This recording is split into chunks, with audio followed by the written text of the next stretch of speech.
Le nouveau spectromètre QE Pro Raman Plus d'Ocean Insight, lancé au début de cette année, est une version encore améliorée du modèle QE Pro pour les applications Raman à 785 nanomètres.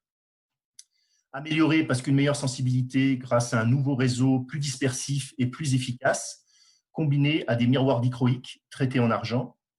Améliorée parce qu'une plage de détection un peu plus étendue jusqu'à 3000 cm-1 pour une meilleure identification des spectres Raman.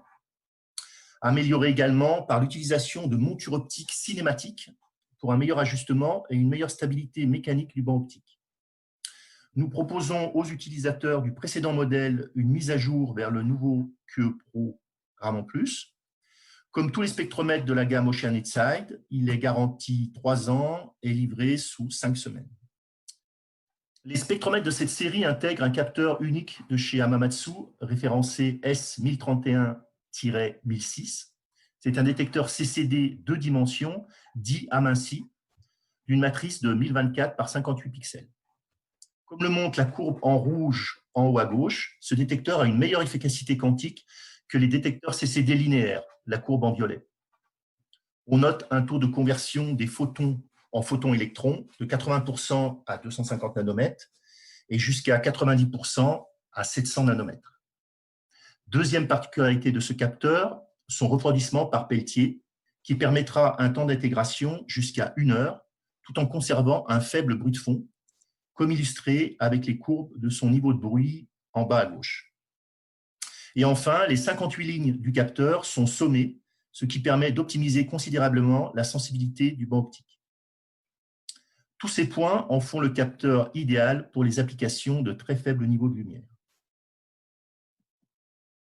À l'aide de ce tableau, on va comparer le nouveau Raman Plus à l'ancien. On retrouve les 3 points améliorés en vert, la sensibilité multipliée par 3, la plage étendue à 3000 cm-1 et une meilleure stabilité en longueur d'onde. Les autres paramètres, eux, restent inchangés. À noter en rouge que l'on aura une légère diminution de la résolution spectrale, résultat de la plus grande dispersion du réseau utilisé. Pour illustrer le gain en sensibilité, un premier exemple de spectre d'acétone qui compare le nouveau Raman Plus en vert avec l'ancien en bleu. Pour visualiser l'étendue spectrale améliorée, un autre exemple de spectre de méthanol, on voit apparaître une raie Raman en vert à 3000 cm-1.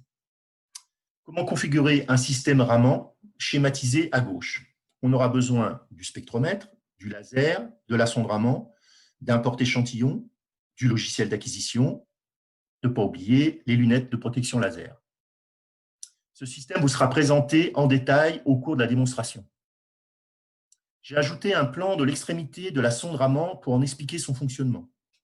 En rouge, le chemin suivi par le laser qui va rencontrer un filtre passe-bande étroit à la longueur d'onde laser, dans notre cas 785 nanomètres. Ce premier filtre est nécessaire pour supprimer le signal de fluorescence qui aura été généré tout le long de la fibre par le puissant laser. Puis on voit le faisceau focalisé en sortie de la sonde, c'est le point de mesure.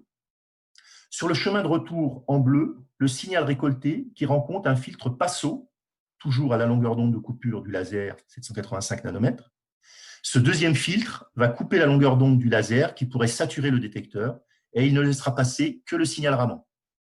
Dans ce tableau, j'ai résumé l'offre catalogue des sondes Raman Ocean Insight.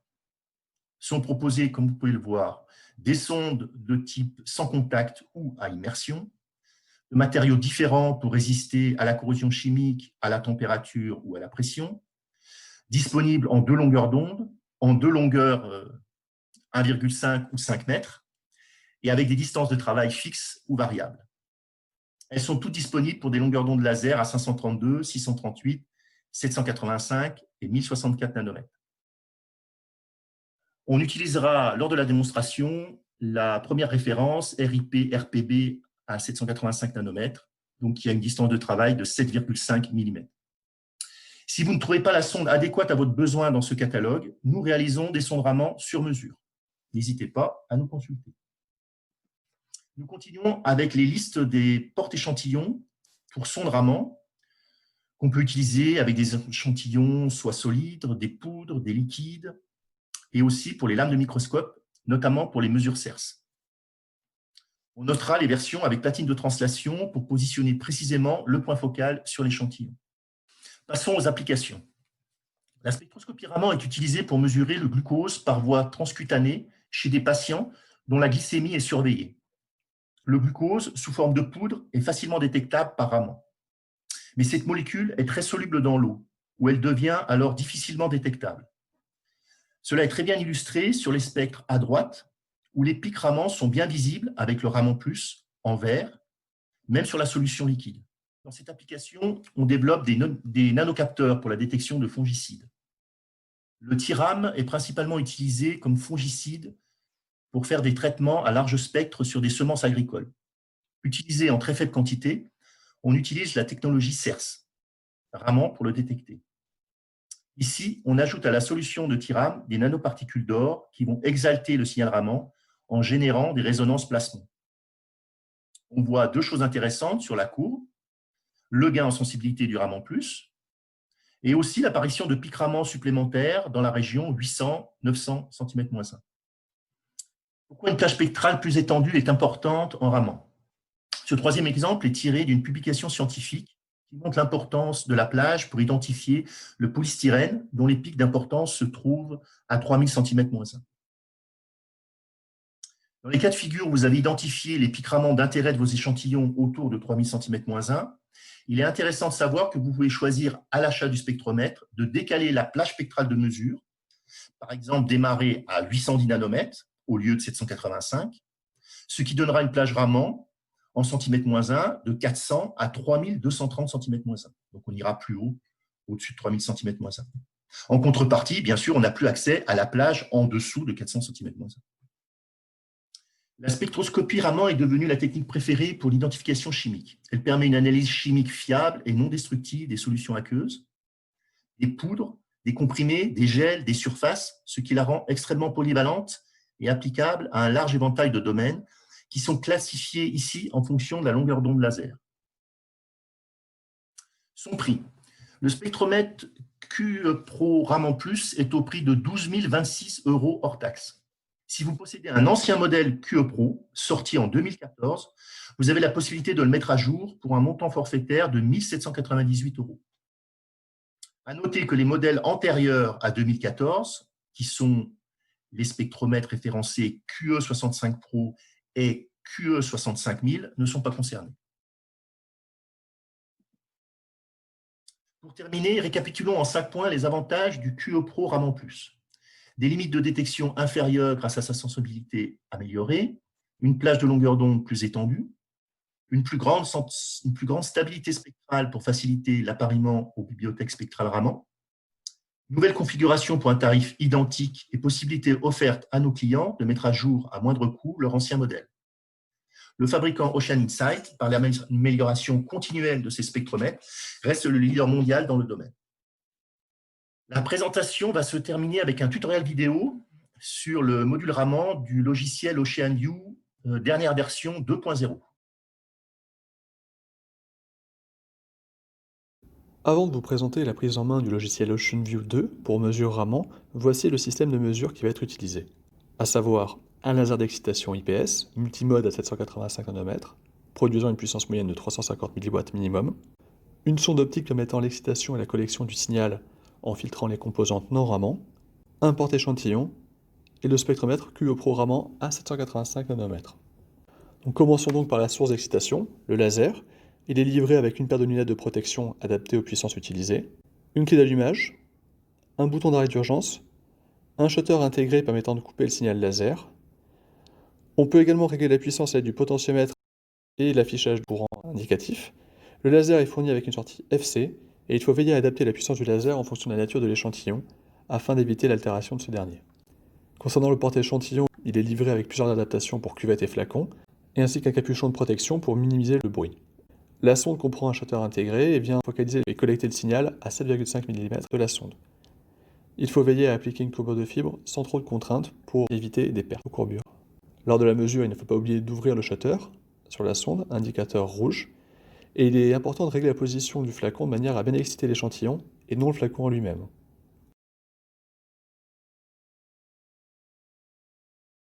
Les deux connecteurs sur la sonde Raman sont clairement discernables, un côté excitation, FC, et un côté collection, SMA.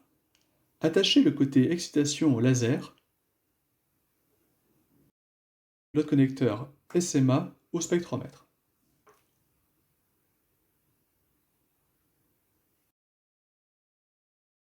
Une fois l'expérimentation installée, le matériel branché et le logiciel lancé, OceanView va chercher à détecter le spectromètre, dans notre cas le QE Pro. Une fois le matériel détecté, le panneau suivant va s'afficher. On va donc sélectionner le menu à droite pour accéder au module préconfiguré de mesure. Et dans notre cas, on va sélectionner le menu qui est à gauche, qui est le menu Raman. Dans la fenêtre qui va s'ouvrir, on va ensuite chercher à optimiser le rapport signal à bruit de l'échantillon excité. Si on n'observe pas de signal Raman, l'échantillon est peut-être mal positionné par rapport à la sonde, et il faut donc jouer sur sa position pour ne pas exciter la paroi du flacon. L'optimisation va être un compromis entre le temps d'intégration de l'appareil, de 8 millisecondes à 1 heure, et l'impératif de mesure. La dynamique maximale du QE Pro étant de 200 000 coups, représentée par la ligne bleue, on n'est pas obligé d'atteindre cette ligne pour avoir un signal peu bruité. Les autres paramètres présents sont donc la fonction de moyen-âge, la fonction de lissage, Electric Dark, qui est une fonction qui permet de supprimer un éventuel décalage sur le signal de fond, qu'on vient cocher, et le Non-Linearity Correction, qui permet de corriger la non-linéarité du détecteur, qui est important également de cocher. On peut également optimiser la dynamique du signal de manière automatique en venant cliquer en haut à droite sur Automatique. Une fois ces paramètres enregistrés, il s'agit donc d'enregistrer le signal de fond présent intrinsèquement sur le détecteur afin d'enlever une source de bruit sur le signal. On ferme donc le shutter de la sonde, on peut également couper le laser, on clique ensuite sur l'ampoule noire pour sauvegarder le spectre et ensuite venir le soustraire au signal Raman. On renseigne ensuite la longueur d'onde d'excitation afin d'obtenir le décalage Raman le plus précis possible. Sur OceanView 2, la fonction CleanPix est proposée de manière systématique. Cette fonction permet de supprimer l'autofluorescence. Je montrerai par la suite comment intégrer cette fonction dans la mesure pour les utilisateurs d'OceanView 1.6 et 1.7. Ainsi, une fois ces paramètres enregistrés, on peut observer le signal Raman avec en abscisse le décalage Raman cm-1 et en ordonner le nombre de coups qui correspond à l'intensité du signal. En haut à gauche du spectre, il y a une première série d'icônes qui concentrent les options d'affichage du spectre, zoom, dézoom, fenêtre d'observation, puis sur la seconde série, les paramètres d'enregistrement et de chargement, et enfin, à droite, les paramètres de traitement direct du spectre, pour par exemple venir afficher les caractéristiques des pics, l'affichage d'un tableau. Pour supprimer ou ajouter l'option de suppression de l'autofluorescence, la solution la plus rapide est d'accéder directement à la fenêtre Schematic Window, en haut à gauche, pour faire apparaître un module de personnalisation de votre mesure. On peut ainsi créer des projets en personnalisant le traitement du spectre et l'interface logicielle, en introduisant des constantes, des fonctions et des valeurs affichées, spectre, tableau, etc. Ainsi, en double-cliquant sur le spectromètre, on peut avoir accès à ces informations telles que le numéro de série, la référence du détecteur, etc. etc.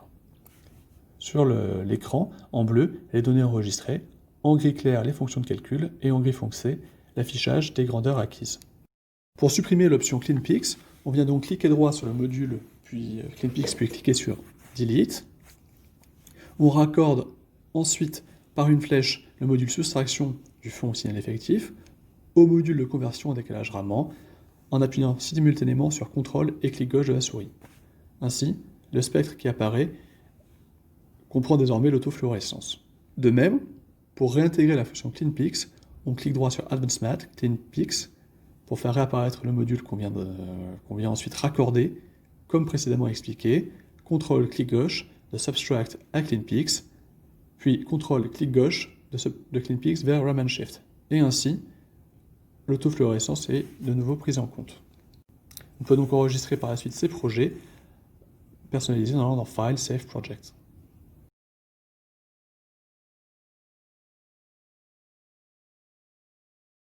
Avons-nous le choix du réseau sur ce modèle? La réponse est non. Donc le spectromètre QE Pro, il est disponible à différentes longueurs d'onde laser, avec différents réseaux, mais le QE Pro Raman Plus, lui, il est vraiment disponible à 785 nanomètres, parce que le réseau et les optiques ont été qualifiés pour ça. Donc il est disponible, on n'a pas le choix du réseau dessus. Ce sera à 785 nanomètres. D'accord. Donc, à préciser quand même qu'effectivement, si vous travaillez à d'autres longueurs d'onde, les systèmes Raman existent, mais effectivement, ce ne sera pas ce banc optique-là. Voilà. Alors, une question sur la partie, effectivement, pilotage logiciel, là, qui a été soulevée par rapport à la vidéo. Peut-on partir du logiciel OceanView, accumuler des spectres au lieu d'attendre un spectre pour un temps d'intégration fixe? Sur le logiciel, effectivement, OceanView, non, il n'y a pas possibilité d'accumuler des spectres. On sélectionne un temps d'intégration et on doit effectivement attendre la fin du temps d'intégration pour avoir le spectre. Et donc, ça peut prendre un certain temps si le temps est très long, parce que le spectre est difficilement détectable et très faible, mais on ne peut pas accumuler des spectres. Pour les utilisateurs de notre ancienne version Spectra Suite, comment passer sur OceanView? Alors, il faut acheter une licence pour le nouveau logiciel OceanView, une mise à jour qui coûte 100 € et avec laquelle vous aurez le nouveau logiciel en version illimitée, valide pour 2 postes informatiques simultanés. Le spectromètre dispose-t-il d'une entrée-sortie TTL? Oui, il y a une broche avant GPIO avec des pins qui permettent de piloter le spectromètre en TTL et signaux analogiques. Oui. Peut-on brancher plusieurs spectromètres sur le même logiciel? Oui, autant de spectromètres qu'il y a de ports USB disponibles sur le. Ou mettre un hub USB, si on. Oui, on peut en mettre. Quels sont les paramètres qui affectent la détection par spectroscopie Raman? Le point essentiel, comme c'est montré dans la démonstration, c'est de toute façon le point focal de la sonde. Donc la sonde a un point focal propre, variable ou pas, ou fixe. Et il faut bien avoir conscience où est ce point focal pour le positionner sur l'échantillon. C'est la première contrainte. C'est clair. Après là, effectivement, on a une question qui est un peu liée en fait, à cet aspect de réglage de la sonde par rapport à des phénomènes en fait, de réponse de fluorescence ou de réponse Raman en fait, sur les flacons. Comment s'y prendre en fait, pour éliminer ces réponses qui peuvent perturber l'acquisition du signal Raman? Alors là aussi, il faut déjà connaître le point focal de sa sonde, vérifier que le flacon a une paroi inférieure au point focal à la distance du point focal de la sonde. Puis, c'est quand même optiquement, il est mieux d'avoir donc son flacon sans échantillon, le positionner, prendre la référence, le bruit de fond sur ce flacon sans échantillon, puis positionner le flacon avec échantillon pour prendre le spectre Raman. Comme ça, on est certain que ce qu'on a à l'écran, c'est bien dû au signal Raman diffusé et pas à d'autres aspects optiques de la mesure. Qu'est-ce que c'était que la fente? Et quel impact ça avait en fait, sur la mesure Raman et la résolution, effectivement? Voilà, comme tous les spectromètres, il y a une fente en entrée de l'instrument. Comme c'est un instrument miniaturisé, on n'a pas accès à cette fente et on ne peut pas la faire varier manuellement avec une micro-vis, comme sur un instrument classique. Donc là, la fente est fixe, mais on peut l'interchanger quand même. On a quand même accès à la fente pour la changer. Et on a un choix de fente 5 microns, de largeur 5 microns, 10 microns, 25 microns, 50 microns, 100 microns et 200 microns. Plus la fente est large, plus on laissera passer de photons de lumière, plus on aura de signal. En contrepartie, on perd en résolution spectrale. Donc, on trouve un compromis. Dans le cas des mesures Raman, habituellement, on aime bien utiliser la fente de 50 microns qui va quand même laisser passer du signal, qui est en général très faible, tout en ne dégradant pas trop la résolution. Et ça, c'est un compromis à trouver et on peut adapter en fonction. Donc là, on va passer à des questions qui sont plus liées à la partie son des logiciels. On nous demandait d'expliciter un petit peu ce qu'il y avait comme solution de filtrage par rapport à tout ce qui était PIC T-Stock. Ça, je pense que tu peux peut-être rééclaircir un petit peu le petit schéma que tu avais présenté sur Ça m'a semblé la pourtant sonde. clair. Non, je précisais parce que c'est vrai qu'on a beaucoup d'utilisateurs qui n'ont pas l'habitude d'utiliser des sondes Raman. Et donc, ils ont toujours beaucoup de questions comment ça fonctionne. Mais en fait, c'est simplement, il y a un filtre à l'aller qui va couper, qui va laisser passer le laser, et couper tout le reste. Donc, un filtre interférentiel. Et au retour, c'est le contraire. On coupe le laser et on laisse passer tout le reste. C'est essentiellement ça, en fait, la sonde Raman. Et donc, il faut avoir conscience qu'une sonde Raman est adaptée à une longueur d'onde laser. Et voire même à un laser. Parce qu'en général, on va toujours vérifier la longueur d'onde propre du laser qu'on veut utiliser avec la sonde pour vérifier que le filtre notch à l'intérieur est bien calé, parce qu'on peut avoir des décalages dans les lasers. Donc, il est en théorie à 785 nanomètres. En pratique, il n'est jamais à 785 nanomètres. Il est toujours un peu décalé. Donc, il y a ce point technique à faire attention. Sinon, il n'y a pas d'autres particularités. Et pour préciser aussi par rapport à l'aspect anti-stalk, par défaut, en fait, on vient analyser plutôt le stalk parce que le signal est plus élevé. Donc, tous les filtres sont faits pour couper, Oui, sur ce pour type analyser. d'instrument, on est, comme j'ai expliqué, on a un capteur très sensible qui va permettre de faire des mesures Raman, mais on n'utilisera que la partie stock du Raman, qui est plus intense que la partie anti-stock, qui sera pas assez, qui est pas utilisée dans notre cas, elle n'est pas assez énergétique pour la collecter. Et donc, sur cet aspect sonde, en fait, on a encore une question sur le sur-mesure. Alors là, c'est pareil, je pense qu'on ne peut pas forcément faire un listing détaillé, mais quels sont les points principaux des sondes sur mesure qu'on peut proposer? Alors déjà, à ma connaissance, ça fait des années qu'on fait des sondes Raman custom pour nos clients. Il y a pas de, tout est possible en fait. Donc, on peut avoir la longueur de laser que l'on veut, on peut avoir les longueurs que l'on veut, des géométries particulières, euh, des polariseurs. Ouais, et il y a aussi l'intérêt effectivement de pouvoir demander des couplages, par exemple sur microscope, à partir des Oui, sondes oui, on peut fibrées, couper sur microscope. des sondes aussi un petit peu miniaturisées, type endoscope, où on a besoin de descendre en termes de dimensions. Et tout récemment, on en a fait une avec les filtres interchangeables. Il y a une question sur la base de données d'identification. Est-ce que tu pourrais nous donner quelques détails Oui, alors j'en ai pas parlé dans la présentation, mais effectivement, on a possibilité d'ajouter une bibliothèque de spectre Raman pour pouvoir, comme ça, à partir d'un spectre Raman, automatiquement identifier les raies en sélectionnant déjà les éléments qu'on cherche, les familles d'éléments qu'on cherche. Voilà, ça c'est disponible, oui. Très bien. Des logiciels, enfin de la chimiométrie un peu plus complexes, mais oui, ça effectivement, je n'en ai pas parlé, mais c'est vraiment pour les personnes qui sont spécialistes en Raman, connaissent les outils informatiques. Alors, on a une question par rapport au timing d'enregistrement, c'est-à-dire quelles sont les possibilités en fait pour synchroniser et sous quelle forme finalement on va obtenir la succession de spectres par le logiciel. Alors, on va obtenir une session de spectre sous format texte, par exemple. On choisit le format. Et puis, les spectres, alors, ce qui est intéressant sur le QE, c'est qu'il a une mémoire interne. C'est une mémoire tampon parce que les données sont transférées par port USB et on a souvent des problèmes d'instabilité avec le port USB et on peut, par port USB, facilement perdre des spectres lorsqu'on fait des acquisitions dans le temps, des séries d'acquisitions. Donc là, il y a une mémoire tampon qui peut donc enregistrer jusqu'à 15 000 spectres avant de les passer par le port USB à l'ordinateur. Et puis, on déclenche avec des signaux TTL. Donc, il y a une broche avant et une fiche qui vient en DB15, modèle DB15, sur laquelle on va envoyer son signal TTL pour déclencher la mesure, un signal pour arrêter la série de mesures. Et on va pouvoir, à l'inverse, le spectromètre, c'est un générateur de TTL également, qui va pouvoir retourner un signal TTL lorsque, par exemple, une valeur d'intensité sera atteinte pour arrêter un process. Effectivement, les spectres sont ensuite enregistrés avec la chronologie en fait, d'enregistrement. Hein. Le signal de Trigg va vous permettre de déclencher et puis Voilà, qu'on sinon, aura vous allez... paramétré dans le logiciel. Oui, voilà, tout à fait.